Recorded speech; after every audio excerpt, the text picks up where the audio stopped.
자, 오늘 뉴스케일 파워를 좀 볼 텐데요. 오늘 장이 또 어떻게 될지 상당히 또 걱정스러운 마음이 드시는 분들 많으실 겁니다. 다들 연휴 동안 이 뉴스케일 파워가 장중에 거의 30% 가까운 조정이 나왔었고, 그리고 다시 또 밑꼬리를 달고 올리는 모습을 보여줬는데, 일단 주봉으로 보면은, 분봉으로 보면은, 주가가 거의 또 20불이 깨지는 구간까지 나왔지만, 그래도 막판에 또 어느 정도의 수급들이 강하게 들어오면서 21달러 선까지 현재 회복을 하는 모습을 보여주고 있습니다.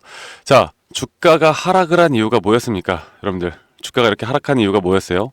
다들 아시다시피 이 딥시크 AI빨 지금 중국 AI빨 딥시크 쇼크에 엔비디아는 뭐 말도 할 거 없이 800조 가까운 시총이 줄어들었고, 그와 관련해서 이런 에너지주 관련 섹터들이 다 약세를 보였습니다. 이 원전 관련된 섹터도 상당히 약세를 보였는데, 그 이유가 이렇게 AI가 적은 비용으로도 가능하다라는 내용들이 이 중국 AI 딥시크로 좀 증명이 되면서, 과연 이 에너지, 뭐 냉각 기술 이런 것들이 지금 뭐 기대하는 것처럼 그렇게까지 필요한 것일까에 대한 의구심, 거기에 따른 주가 폭락, 심리적인 불안감, 이런 것들이 모두 다 겹쳤는데, 이거는 여러분들 우리에게 다시 한 번 더 기회가 된다라고 저는 생각합니다. 기회가 될 수밖에 없고, 여기에서 앞으로 미국에 대한 스탠스가 어떻게 나올지에 대해서 제가 다시 한 번 더 말씀을 드릴게요. 자, 일단 주가가 하락을 한 이유를 다시 한 번 더 말씀을 드려보자면, 자, 중국 이 딥시크 AI 갑자기 이 애플 스토어에서 이 챗 GPT를 제끼고 애플 순위 1위가 되었어요. 그러니까 다운로드 순위 1위가 되었습니다. 중국 이 AI 소프트웨어가 어떻게 이렇게 1위가 되었나? 지금 여기저기서 대중들의 반응들이 이 챗 GPT보다 더 뛰어난 성능을 가지고 있다, 이런 입소문이 타면서 이 AI 쪽 딥시크가 상당히 좋은 평가를 받고 있습니다.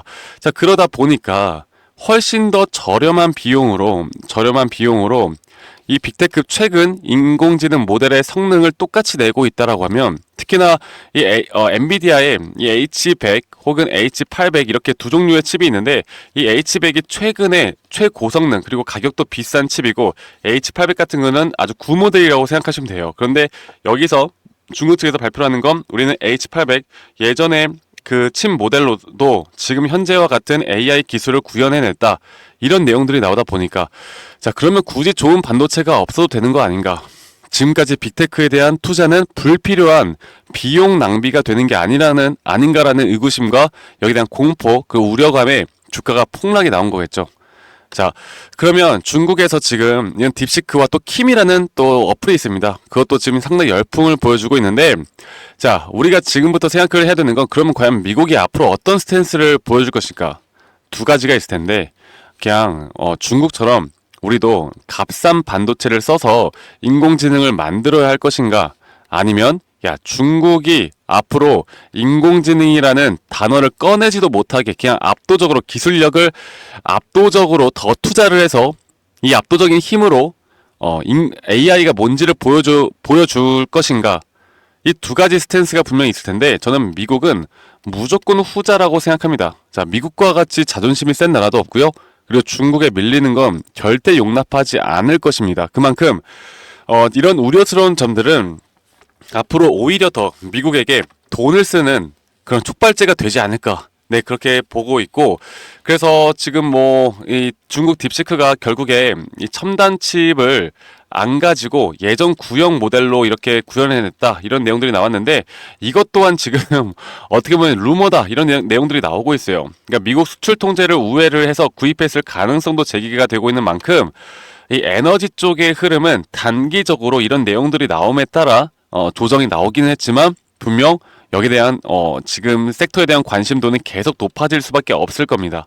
자, 그리고 한 가지 더 좀 제가 말씀을 드려보자면, 미국에서 예전에 지금 최근에 마크 앤드레슨이라는 분이 이 중국의 딥시크 R1 기술은 AI의 스푸트니크 모먼트와 같다라는 이야기를 했는데요. 이게 무슨 말이냐면, 예전에 소련이 1957년도에 인공위성을 갑자기 발사를 했어요. 그래서 미국이 충격을 받았습니다. 야, 소련이 이런 기술이 있다고? 위기감을 느꼈던 미국은 1958년도에 바로 우리가 너무나 잘 알고 있는 미국 항공우주국 나사를 설립을 합니다. 그러면서 천문학적인 돈을 우주기술에 투자를 하죠. 그리고 나서 69년도에 그냥 바로 달나라에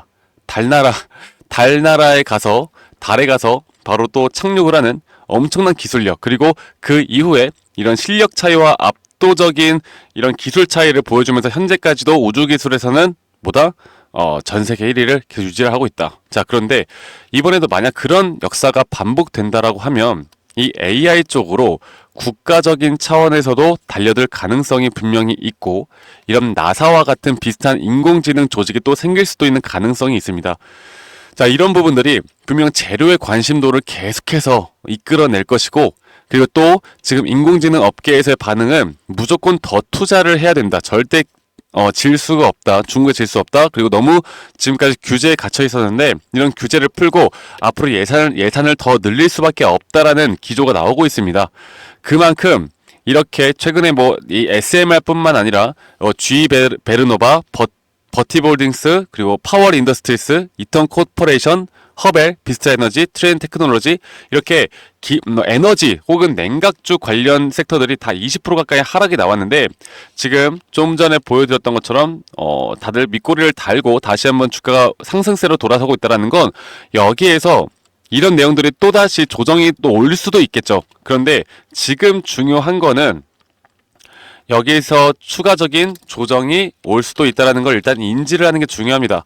물론 이렇게 주가가 어쨌든 결과론적으로는 주가는 하락을 했어요. 하락을 했다는 건 추가적인 하락이 또 나올 수도 있다는 걸 의미를 할 수도 있겠지만, 제가 SMR 이 뉴스케일 파워를 여러분들께 말씀드리면서 가장 강조드렸던 게 뭡니까? 결국에 모든 상승에 대한 파동은 총 5파동으로 이루어지고 그 이후에 A, B, C 조정 파동이 나온다. 그런데 이 SMR 같은 경우는 최근 저점 라인부터 아직까지 5파동에 대한 상승 구간이 나오질 않았다라고 말씀을 드렸죠. 그리고 제가 최근에 이 세 파동째에 대해서 고점이 나왔을 때 제가 뭐라고 했습니까? 단기적으로 일단 우리가 매도를 한 50% 정도는 하고 다시 한번 눌림목에서 잡자. 왜? 그 근거가 뭐였어요? 주가가 상승세기로 올라가고 있는 가운데, 고점이 높아지고 있는 가운데 RSI는 이 상승이 지금 상대 강도 지수라고 볼 수 있는 RSI는 하락을 하면서 이 하락에 대한 다이버전스, 하락 추세에 대한 다이버전스가 너무나 명확하게 떴습니다. 자, 이런 추세 전환에 대한 시그널은 우리는 무조건 알고 가셔야 되고, 제가 이런 부분들은 저희 구독자 방에서, 또 저희 구독자 이 SMR 관련된 또 단체 방에서 여러분들과 함께 내용들을 공유해 나가고 있으니까, 이 부분들이 지금 약간 이해가 안 가시더라도 일단은 여러분들 듣고 나중에 제가 100번 1000번 계속 이야기 들을 거니까 너무 걱정하지 않으셔도 되고요. 그리고 나서 지금 앞으로 상승에 대한 고점은 저는 무조건 단기적인 여기 고점을 뚫고 올라갈 수 있다고 보고 있고, 여기 고점에서도 분명 고점에 대한 시그널은 뜰 것이기 때문에 앞으로 단기적인 타점에 대한 부분들을 여러분들 저와 함께 이끌어 가시면서 절대 이런 낙폭에 또는 이런 어떻게 보면 이런 조정에 흔들리고 가시면 안 됩니다. 자, 혹여나 주가가 빠진다고 해서 이런 식으로 ABC 조정이 왔다가 갈 확률도 있어요. 그렇기 때문에 우리가 어설픈 자리에서, 우리의 돈을 지키기 위한 어설픈 자리에서 매수 매도 타점을 우리가 가져가기보단 확실한 시그널과 또는 우리가 가지고 있는 원칙과 그런 근거를 통해서 매매를 해야 된다는 걸 제가 다시 한번 말씀드리겠고, 이런 식의 흐름들이 앞으로 여러분들에게 분명 수익을 또는 계좌를 지킬 수 있는 방법에 대해서 여러분들의 길라잡이가 될 것입니다. 앞으로 저 박프로와 함께 이 뉴스케일 파워에 대한 흐름들, 타점들을 같이 공유받고 싶고, 새벽 시장, 본 시장에 또는 프리마켓, 애프터마켓 시장에서 확실한 타점들을 같이 잡아나가고 싶다라고 하시는 분들은 010-2011-9671로 저에게 뉴스케일 파워에 파워라고만 문자 한 통 남기시면 되시겠고요. 제 이런 장중 실시간 타점들은 여러분들과 함께 계속 같이 만들어 나갈 거니까 이 부분들을 절대 놓치지 말고 저와 함께 해 나가면서, 여러분들 지금 낙폭에 상당히 고민이 많고 또 걱정이 많으신 분들이 많을 텐데요. 네, 우리가 확실히 만약에 위기다, 경보다, 이건 진짜, 이건 답이 없다, 이거는 너무 큰일 났다 라고 하면 제가 이런 것들도 분명하게 알려드릴 겁니다. 하지만 지금은 이 중국발 AI 쇼크는요, 우리에게 무조건 기회일 수밖에 없어요. 그리고 만약에 이 에너지원이 혹은 뭐 지금 예전에 구칩을 써서 혹은 지금 말들이 나오는 것처럼 비용을 줄인다 하더라도 결국 에너지원이 중요해지는 건 똑같습니다. 이거는 변하지 않는 사실이기 때문에 지금 절대로 매도할 때는 아니라는 걸 여러분들이 꼭 아셨으면 좋겠고, 그리고 제가 이 이거를 한 번 더 보여드려 보자면, 현재 뉴스케일 파워 같은 경우는 아직 이 구름대에 대해서 이탈이 나오긴 했지만, 이 구름대 이탈이 완벽하게 나오려면 여기 저점 이탈이 최소한 나와줘야 우리는 구름대 이탈이 완벽하게 나왔다라고 인지를 할 수가 있는 거예요. 그냥 딱 이 구름대만 보시고 이게 딱 이탈이 나왔기 때문에 이건 하락 추세로 전환된다, 절대 이렇게 생각하면 안 된다라고 제가 말씀을 계속 드리고 있습니다. 아시겠죠, 여러분들? 그래서 이 부분들 절대 놓치지 마시고요. 앞으로 또 제 영상 밑에 이 더보기란을 눌러보시면 그 설문지 링크가 하나 보일 텐데, 여러분들의 평단가나 비중 이런 것들을 적어서 이 설문지 제출해 주시면 제가 개인적으로 또 피드백 해드리는 시간까지 가져보도록 하겠습니다. 혹은 뉴스케일 파워가 아니더라도 다른 종목들에 대한 뭐 여러분들이 좀 참고해 보고 싶으신 차트 분석이나 이런 매도와 매수 타점들에 대해서 좀 알고 싶다라고 하시면 설문지 참여도 많이 해주시면 되시겠고, 여러분들 파워라고 문자 주신 분들 제가 앞으로 여러분들과 함께 2025년도도 계속 같이 이끌어 나갈 거니까 여러분들 이 부분들 꼭 참고해 보시길 바랄게요. 아시겠죠, 여러분들? 자, 지금부터가 시작입니다. 지금부터 우리가 이 종목을, 또 뉴스케일 파워를, 또는 이런 에너지 또는 원전 쪽의 섹터들을 정확히 또 거시경제 측면을 우리가 활용을 해서, 또 이번 주에 또 FOMC의 또 금리 발표에다가 정말 이슈들이 많은데 이런 것들을 하나하나 우리가 어떻게 대처를 해야 되는지 제가 알려드릴 거니까 많이 또 연휴 동안 쉬시는 분들, 영상 시청하시는 분들 많이 오시길 바라겠고요. 저는 다음에 더 좋은 영상으로 또 인사드리도록 하겠습니다. 네, 감사합니다. 덕프로였습니다.